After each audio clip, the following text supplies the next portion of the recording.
Slaves didn't try to fight back or really free themselves. This is actually false.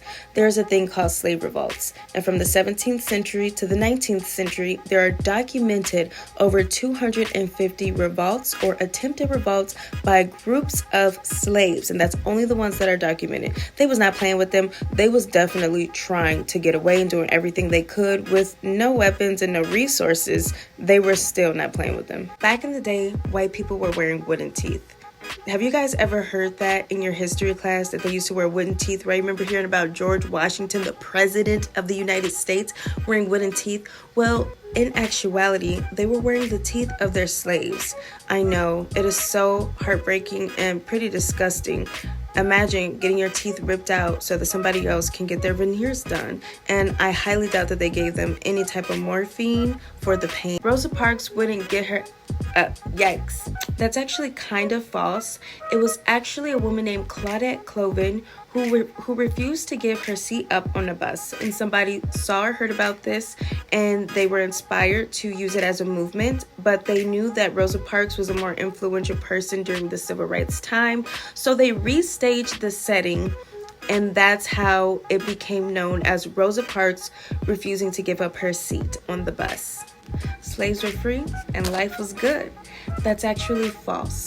After the freedom of slavery, there was a thing called black codes that were put into place, which limited the rights of black people, and it used them as a labor source, including their children. And they were not able to buy land. It prohibited them pretty much from buying land. This is so sad. They were forced to work jobs that were the most dangerous and life-threatening jobs for only $10 a month. Can you guys imagine putting your lives in danger and your children having to put their lives in danger for $10 a month with no rights? Many people ask that after so much time has gone by, why haven't black people been able to become prosperous? It's been a long time. You have a lot of resources. Times have changed somewhat.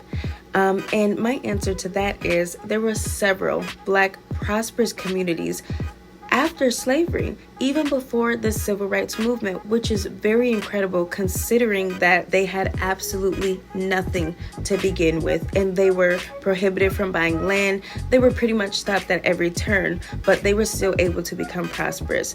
But unfortunately, the United States, wonderful government, has no time to rest. They have no time to take their foots off of black people's necks, because they have built several lakes on top of prosperous black communities. For example, Lake Martin in Alabama was the home of the first black railroad. It was a prosperous black community. They also had a school there as well. And then you guys may be very shocked to hear this, but Central Park was home to a very prosperous black community. They had gardens, they had livestock, they bought up all the land and built a community.